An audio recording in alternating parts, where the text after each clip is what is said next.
ఎమ్మెల్యేలను కొనాలని చూస్తే సామాజిక బహిష్కరణే, ప్రభుత్వాన్ని పడగొట్టేందుకు ప్రయత్నిస్తే ప్రజలే పాతరేస్తారు. కేసీఆర్ కు సీఎం రేవంత్ రెడ్డి హెచ్చరిక. 1,00,000 కోట్లు పెట్టి కట్టిన కాళేశ్వరం 3 ఏళ్లకే ఎట్లా గూలే?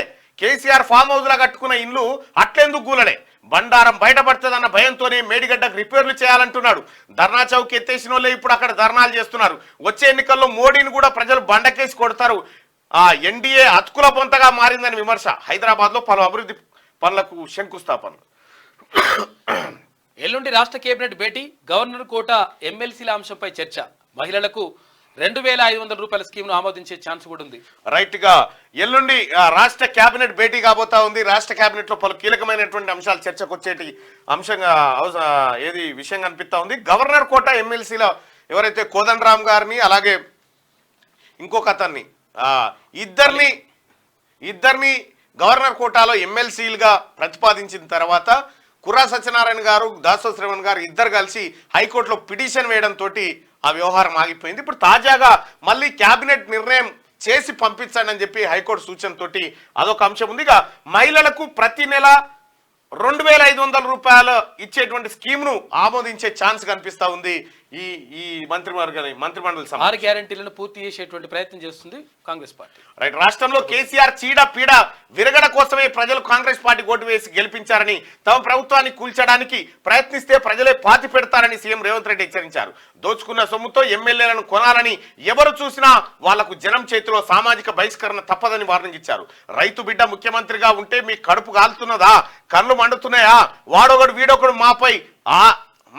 మోపై 6 నెలల్లో ప్రభుత్వం కూలిపోతుంది అంటున్నారు. కాంగ్రెస్ ప్రభుత్వాన్ని కూల్చే మొనగాడెవడైనా ఉన్నాడా అంటూ బీఆర్ఎస్ నేతలపై ఆగ్రహం వ్యక్తం చేశారు. ప్రభుత్వాన్ని కూల్చే ప్రయత్నాలు చేస్తే ఫామ్ హౌస్ గోడలే కాదు ఇటుక పిల్లలు కూడా మిగిలవు, మా కార్యకర్తలే గొయ్యి తీసి పాతి పెడతారని చెప్పారు.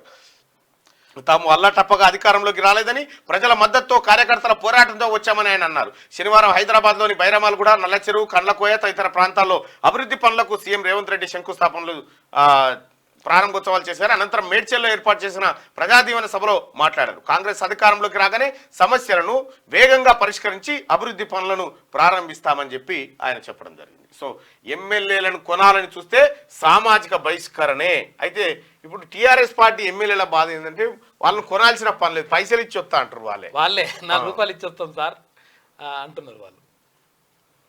వాళ్ళే వస్తా అంటారు. మరి మనం కొనుడు గినుడు ఏం అవసరం లేదు.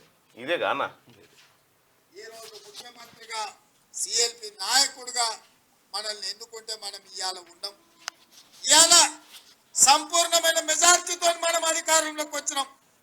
కానీ వాడొకడు వీడొకడు మోపయ్యి అట్లెట్లుంటది, 6 నెలలనే పోతుంది, 3 నెలలనే కూలుతుంది అని అంటారు.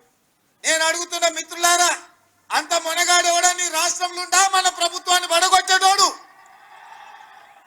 ఒకవేళ మన ప్రభుత్వాన్ని పడగొట్టాలని ఆలోచన చేస్తే ఈ పక్కనే కూతవేటు దూరంలో ఉన్నది ఫామ్ హౌస్. కాంగ్రెస్ పార్టీ కార్యకర్తలు అనుకుంటే ఫామ్ హౌస్ గోడలు కాదు ఇటుక పిల్లలు కూడా మిగిలిన బిడ్డ కోతి తీసి పాతి పెడతారు మా కార్యకర్తలు అనుకుంటే. ఇది నిన్న ముఖ్యమంత్రి రేవంత్ రెడ్డి గారు మాట్లాడినటువంటి మాటలు.